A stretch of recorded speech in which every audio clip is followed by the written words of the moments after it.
Hello guys, meron nga pa-challenge yung aming tropa dito na isa.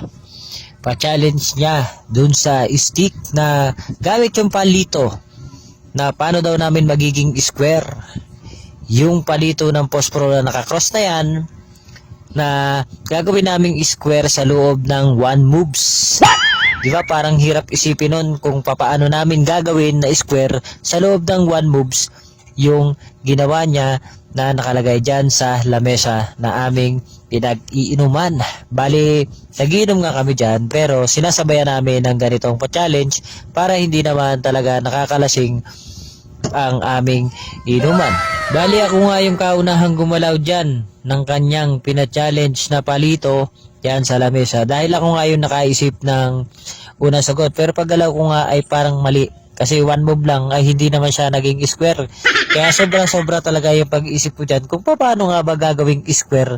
At matindi doon ay 1 move pa. Ayan, ina-square ko pa kung paano ko magiging square. Pero napakahirap talaga kung iisipin mo kung paano. Kaya ang ginawa ko ay sumayat muna ako ng isa para naman talaga matanggal naman yung stress ko sa pag-iisip. At ngayon, ay ito namang si kaibigan ko na isa ay napapailing at talagang hindi niya para rin alam yung sagot kung ano talaga yung gagawin niya kung paano magiging square, ay talagang pailing-iling din siya.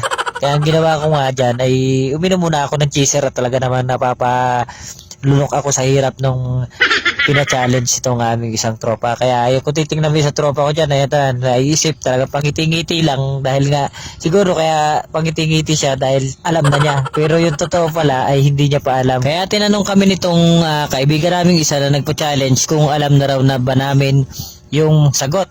Pero ang sabi namin ay hindi pa naman, pero hindi pa rin naman kami susuko. Kaya ang ginawa ko ay sinubukan ko pa rin namang mag-try kung kakayanin ko pa. Kaya ginalaw ko yung isa dyan at nilagay ko at naging korting parang H. Kaya sabi ko hindi naman to square, kaya parang may mali. Pero syempre hindi pa rin sumagi sa isip ko dyan ang sumuko at nag-iisip pa rin talaga ako ng tamang sagot kung ano talaga yung pwedeng maging sagot dyan. Pero kung talagang malalaman mo lang talaga yung tamang sagot, baka nandun lang talaga na napakadali lang. Pero syempre hindi naman masasabi na talagang kami nakakatagay na kasi bali halos nag-uumpisa pa lang kami dyan. Pero tinatry-try ko pa rin galawin talaga, pero wala pa rin talaga akong galaw. Kaya ang ginawa, sumuko na kami at tinuro na ng tropang nagpa-challenge sa amin kung papaano. Kaya ayan, medyo inayos niya muna ng kaunti yung kanyang inilagay na cross doon sa lamesa. Pero ang sabi nga nung isa namin kaibigan, mamaya parang alam ko, para daw alam niya. Kaya parang tinatansya niya nung kamay niya kung saan ba talaga yung sagot. At tinitingnan ko itong tropa namin nagpa-challenge. Kaya suko na ba talaga kayo? Pero napapatawa lang siya dahil hindi pa namin makuha yung napakasimpleng sagot doon sa kanyang pa-challenge. Kung titingnan mo naman talaga itong tropa namin, parang hilong-hilo na doon sa pa-challenge ng tropa namin isa dahil hindi nga alam yung sagot. Kaya binalik ko nga dito at iniisip ko talaga, ano ba talaga yung sagot rito sa square na to? Paano to magiging square? Ay 1 move lang naman talaga yung galaw. Kaya tinanong, sabi ng tropa namin, 1 move nga lang pero hindi na. Kaya ayan, ang ginawa ng tropa namin nagpa-challenge ay itinuro na niya at ang ginawa nga lang niya dyan ay inangat lang niya.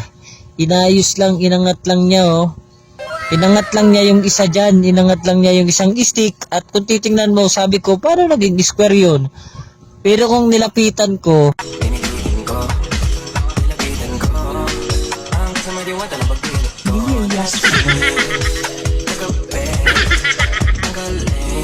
nandun lang pala yung sagot nun sa gitna, nakadikit pala yung isa.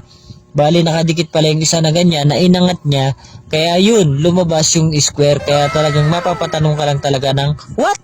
Kaya hanggang dito na lang po ang aming video ito at maraming salamat po sa inyong panonood.